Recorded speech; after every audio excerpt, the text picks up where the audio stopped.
పరిశుద్ధాత్ముడా స్వాగతం దేవా, పరిశుద్ధాత్ముడా స్వాగతం దేవా. మా నావికుడవు, మా నాయకుడవు, మా బోధకుడవు, మా స్నేహితుడవు. మా నావికుడవు, మా నాయకుడవు, మా బోధకుడవు, మా స్నేహితుడవు. రండి రండి రండి రండి పరిశుద్ధాత్ముడా, రండి రండి రండి రండి పరిశుద్ధాత్ముడా, రండి రండి రండి రండి పరిశుద్ధాత్ముడా, రండి రండి రండి రండి పరిశుద్ధాత్ముడా.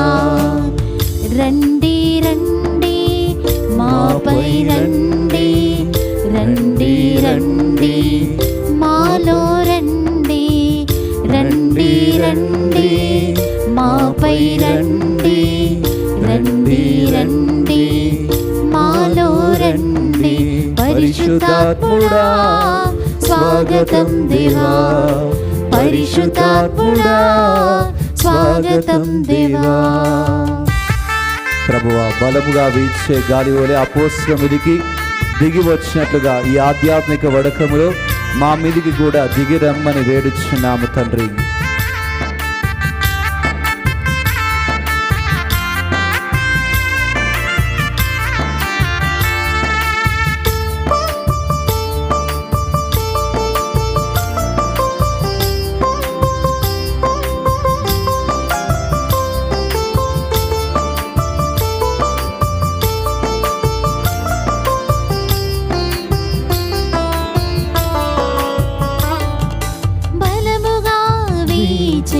గాలి వోలే మా హృదయంలోకి రండి దేవా.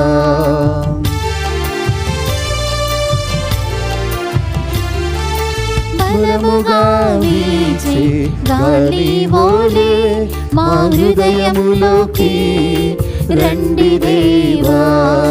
రండి రండి రండి రండి పరిశుద్ధాత్ముడా, రండి రండి రండి రండి పరిశుద్ధాత్ముడా, రండి రండి రండి రండి పరిశుద్ధాత్ముడా, రండి రండి రండి రండి పరిశుద్ధాత్ముడా. రండి రండి మాపై రండి, రండి రండి మాలో రండి, రండి రండి మాపై రండి, రండి రండి మాలో రండి. పరిశుద్ధాత్ముడా స్వాగతం దేవా, పరిశుద్ధాత్ముడా స్వాగతం దేవా.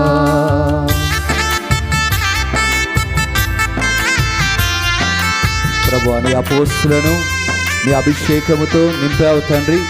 అదేవిధంగా చూస్తున్న వీక్షకులందరినీ కూడా నీ ఆత్మ అభిషేకంతో నింపండి. నీలో ఎదిగే బిడ్డలుగా దీవించమని వేడుచున్నామయ్యా.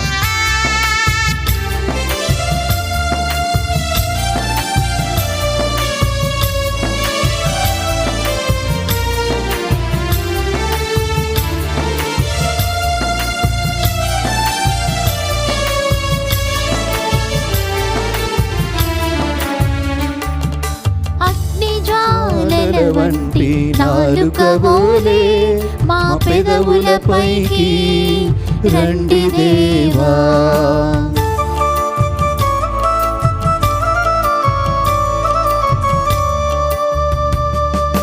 అగ్నిజ్వాలల వంటి నాలుకవోలే మా పెదవులపైకి రండి దేవా.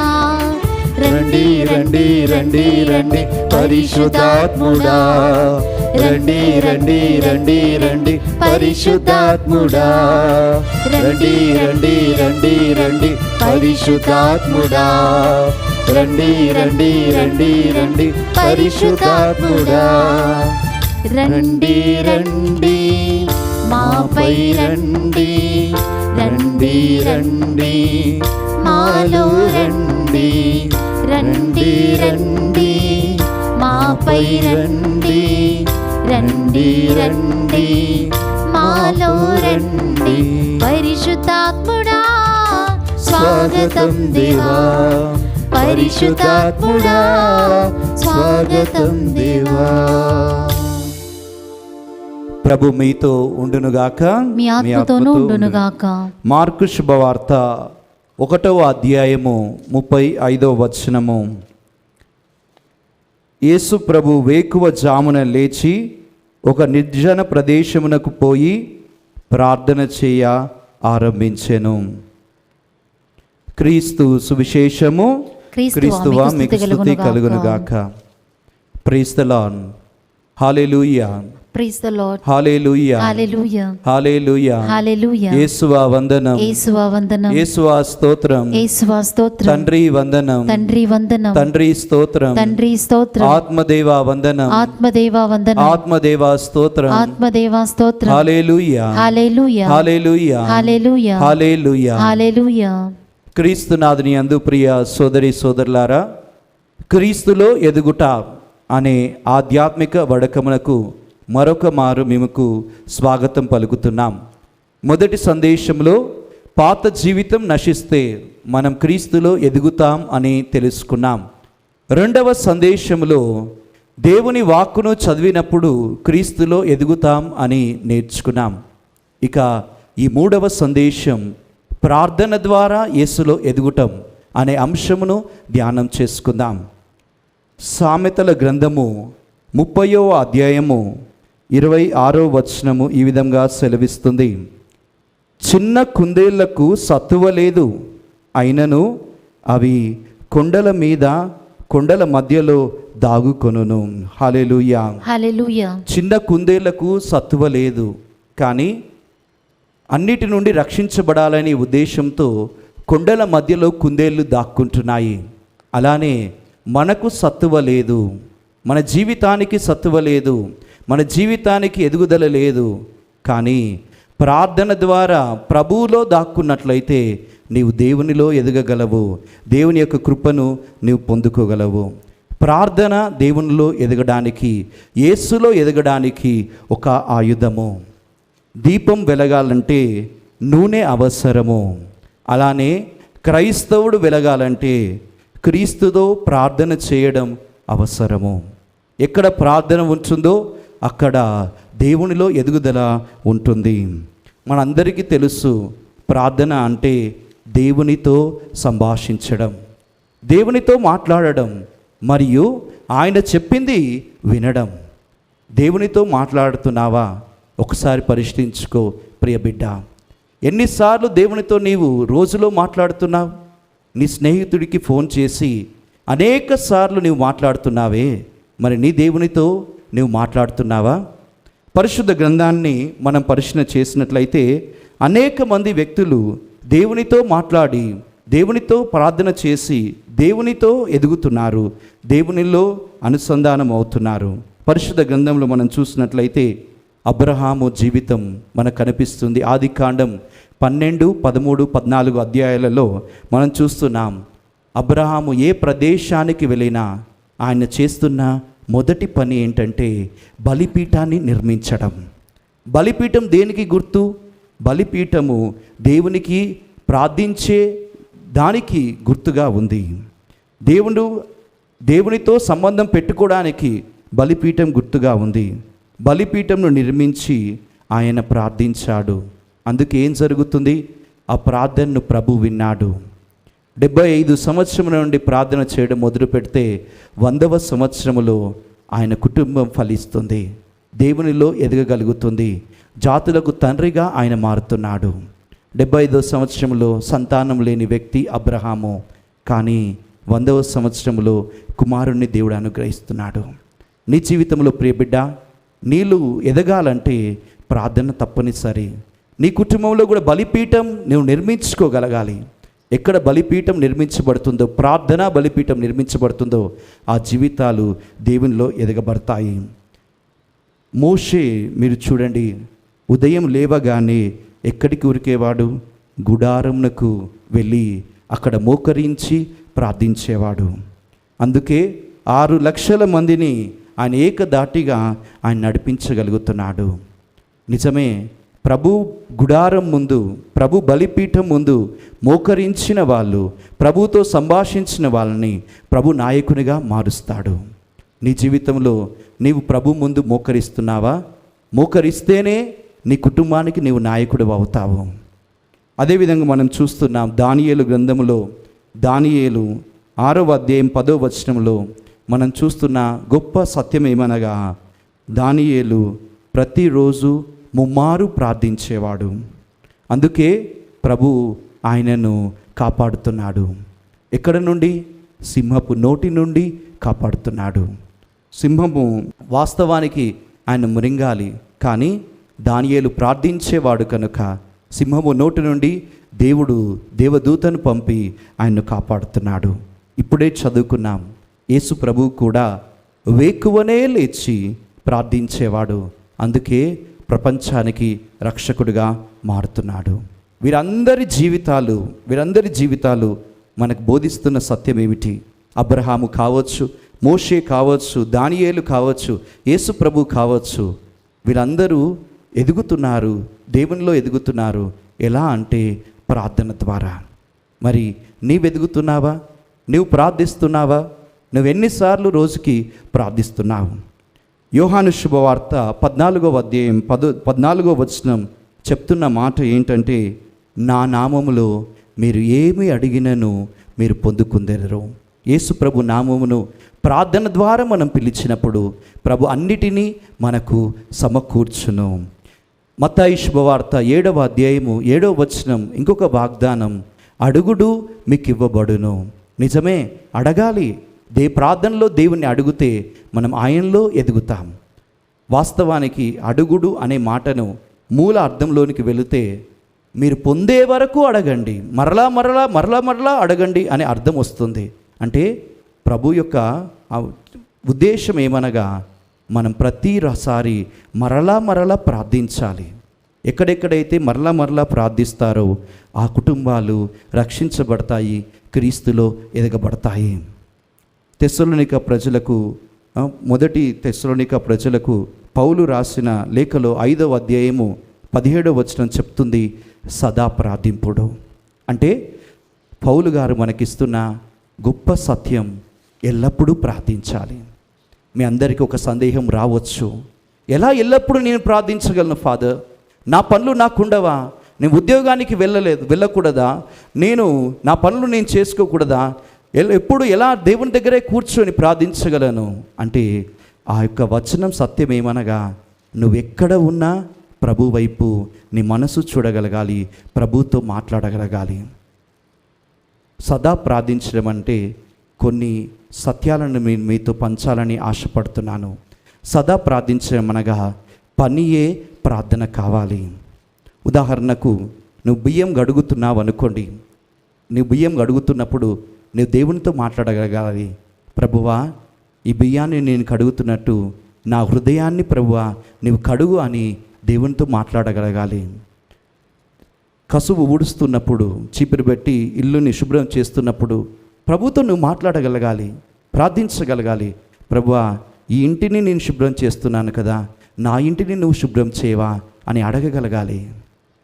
వాహనం నడుపుతున్నప్పుడు నువ్వు అడగగలగాలి, దేవునితో మాట్లాడగలగాలి. ఏమని? ప్రభువా, ఈ వాహనము నేను నడుపుతున్నట్టు నా జీవితాన్ని నువ్వు నడిపోయా. ఉద్యోగానికి వెళ్ళి ఉద్యోగం చేస్తున్నప్పుడు, ప్రభువా, నా పని నేను చేస్తున్నాను, నీ ఆత్మను నాకు అనుగ్రహించి ఆత్మ పనిని నాలో చేయించవా అని చిన్న చిన్న ప్రార్థనలు నీ జీవితాన్ని మారుస్తాయి. నువ్వే పని చేస్తున్నా దేవునితో నువ్వు మాట్లాడగలిగితే తప్పకుండా క్రీస్తులో నీవు ఎదగగలవు. ఇదే సదా ప్రార్థించడం అంటే. మరి నీవు అలా ప్రార్థిస్తున్నావా? చాలామంది ఈ రోజుల్లో చేస్తున్న ప్రార్థన ఎలా అంటే, గుళ్ళో ఉన్నంతసేపు ప్రార్థన, గుడి బయట చేసేది మన ఇష్టం ఉన్నది. అంటే మనం జీవిస్తున్న జీవితం నాటకం. గుళ్ళో ఉన్నంతసేపు దేవా దేవా దేవా దేవా అని ప్రార్థన చేస్తున్నాం, గుడి బయటకు పోగానే యేసయ్యను మర్చిపోతున్నాం. ఇది ఆధ్యాత్మిక ఎదుగుదల కాదు. గుడిలో ఉన్నా గుడి బయట ఉన్నా ప్రభుతో నువ్వు మాట్లాడగలిగినప్పుడు అదే క్రీస్తులో ఎదుగుట. క్రీస్తులో ఎదగగలగాలి నీవు. క్రీస్తులో ఎదగగలాలంటే ఎక్కడ ఉన్నా, ఏ సమయంలో ఉన్నా, ఎలాంటి పరిస్థితిలో ఉన్నా యేసు అని ప్రభువును పిలవగలగాలి. అదే నిజమైన ప్రార్థన. మనం చూస్తున్నాం మార్కు శుభవార్త 10వ అధ్యాయము 46వ వచనం నుండి 52వ వచనం వరకు గుడ్డివాడు భర్తిమయి ప్రార్థన. చూడండి, ఆ ప్రార్థనకి ఎన్ని అడ్డంకులు వచ్చాయి. చుట్టూ ఉన్న వారు అంటున్నారంట, అరే ఊరుకో, పెద్దగా అరవకు అంటున్నారు. ఆయన మాత్రం, దావీదు కుమారా యేసు ప్రభు, నన్ను రక్షించవా, నన్ను కాపాడవా, దయచూపవా అంటూ ప్రార్థించాడు. అతనికి కళ్ళు లేవు, కానీ వణుకున్నదేంటి? వినికిడి శక్తి. ఆ వినికిడితో తెలుసుకున్నాడు యేసయ్య అలా వస్తున్నాడని. తెలుసుకొని ఆ వినికిడినే ఉపయోగించుకొని ప్రభువుతో ప్రార్థిస్తున్నాడు. అక్కడ ఇది దేవాలయమా అని చూడలేదు భర్తిమయ్యి, కానీ ప్రభువుతో మాట్లాడుతున్నాడు. ప్రభు ఆ ప్రార్థనను విన్నాడు. పెద్దగా అరచి ప్రార్థించాడు. ప్రభు ఆ ప్రార్థనను విన్నాడు. ఆ ప్రార్థనను విని ప్రభువే ఆయన్ను పిలిపించుకొని గుడ్డివాడికి ఆయన కళ్ళనిస్తున్నాడు, చూపునిస్తున్నాడు. ప్రియ బిడ్డ, నీ జీవితం కూడా గుడ్డితనంలో ఉందేమో. ప్రభుని చూడలేకపోతున్నావేమో. కేవలం గుడిలో మాత్రమే దేవుణ్ణి చూస్తున్నావు, గుడి బయట దేవుణ్ణి చూడలేకపోతున్నావు. ఇలాంటి గుడ్డితనంలో ఉన్న నీవు ప్రార్థించాల్సిన చిన్న ప్రార్థన, దావీదు కుమారా యేసు ప్రభు, నాపై దయ చూపవా. వెంటనే ప్రభు నీ మీద దయ చూపుతాడు, నీ గుడ్డితనాన్ని పోగొడతాడు, నీ కళ్ళని ఇస్తాడు, ఆధ్యాత్మిక కళ్ళని ఇచ్చి దేవుడు నిన్ను దీవిస్తాడు. ఇది ప్రార్థన అంటే. ఎక్కడ ఉన్నా ప్రభువుతో మాట్లాడడం.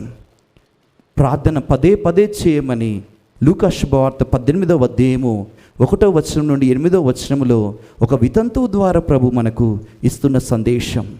వితంతువు న్యాయాధిపతి దగ్గరికి పదే పదే వెళ్ళి ప్రార్థిస్తుంది.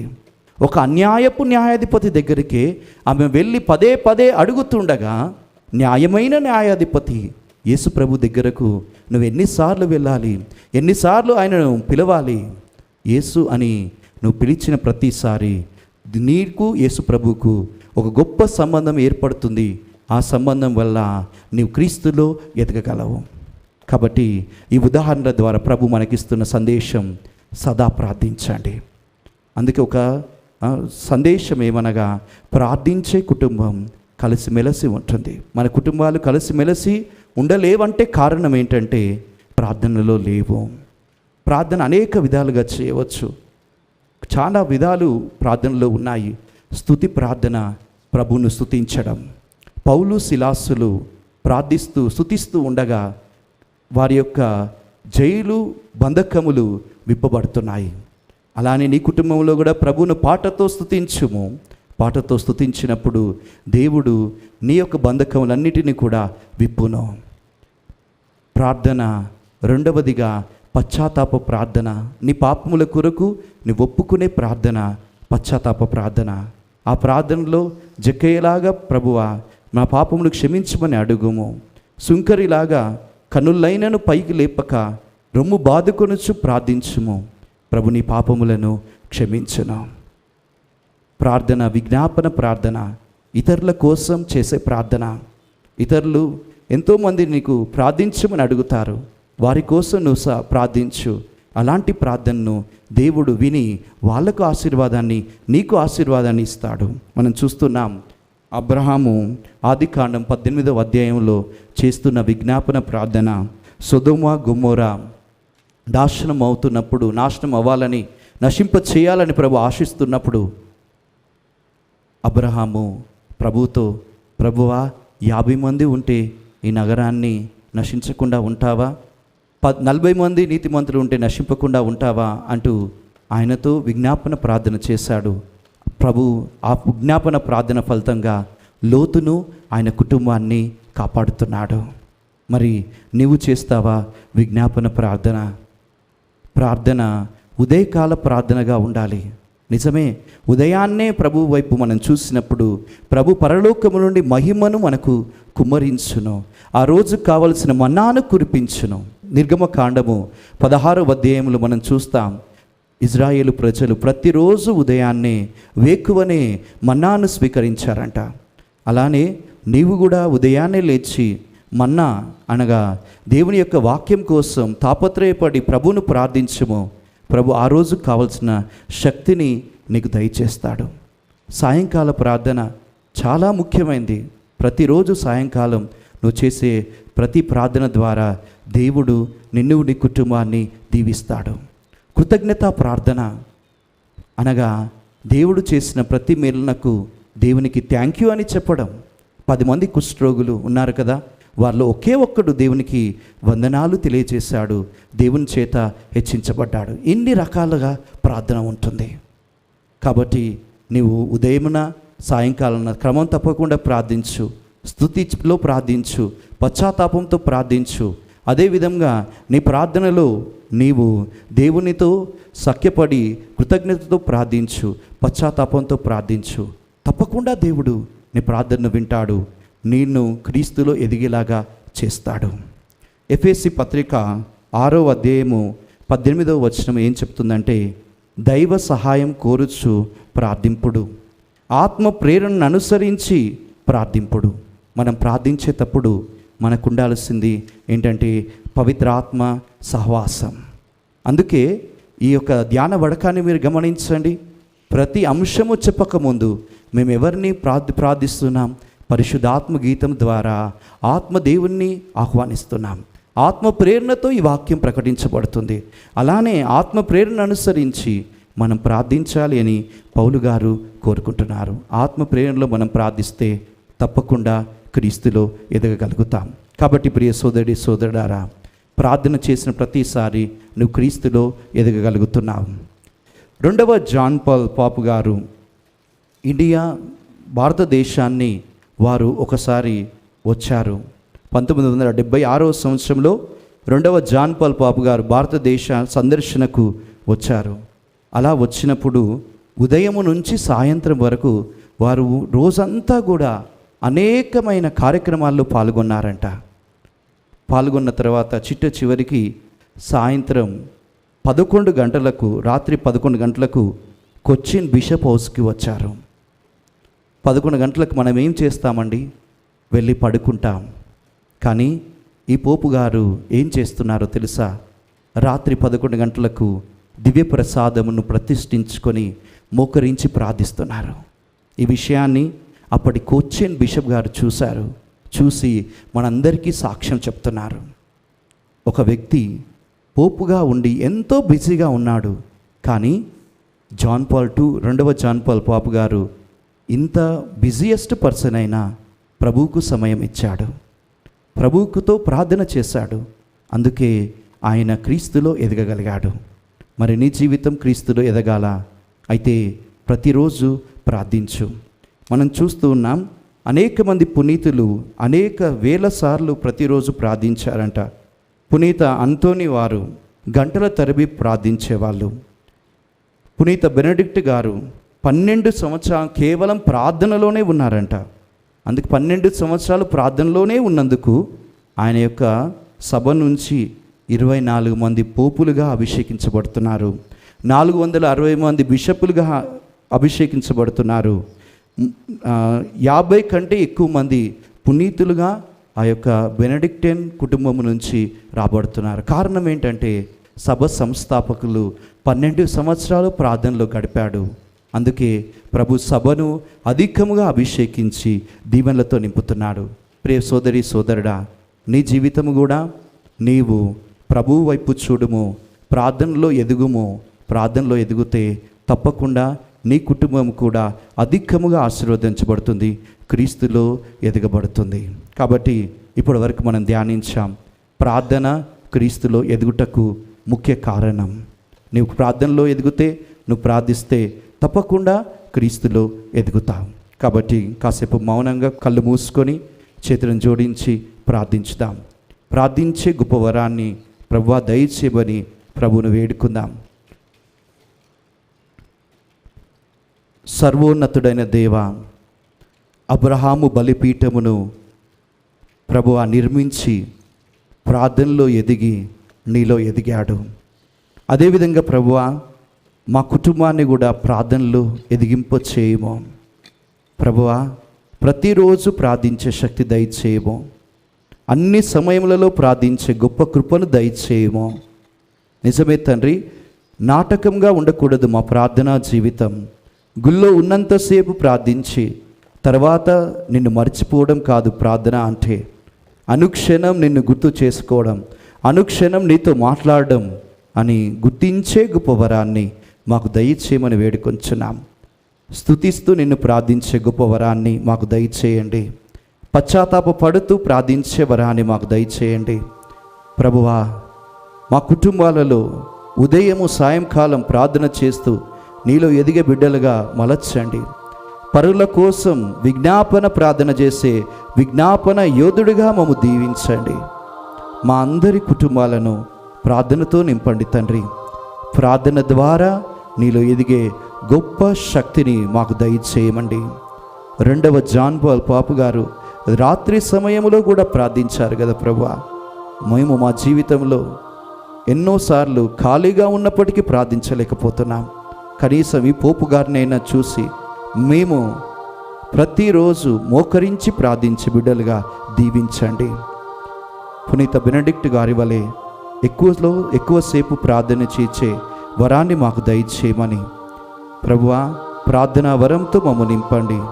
జపమాల ప్రార్థన చేస్తూ నీలో ఉండే కృపను మా అందరికీ దయచేయమని ఈ మనవులన్నింటినీ మా రక్షకుడు మా నాథుడు యేసు అతి పరిశుద్ధ నామములో అడిగి ప్రార్థిస్తున్నాము తండ్రి, ఆమేన్. 4వ సందేశాన్ని వినే ముందు ధ్యానించాల్సిన ప్రశ్నలు. మొదటి ప్రశ్న, నీవు రోజులో ఎన్నిసార్లు ప్రార్థిస్తున్నావు? 2వ ప్రశ్న, ప్రార్థన ద్వారా నీవు క్రీస్తులో ఎదుగుతున్నావా?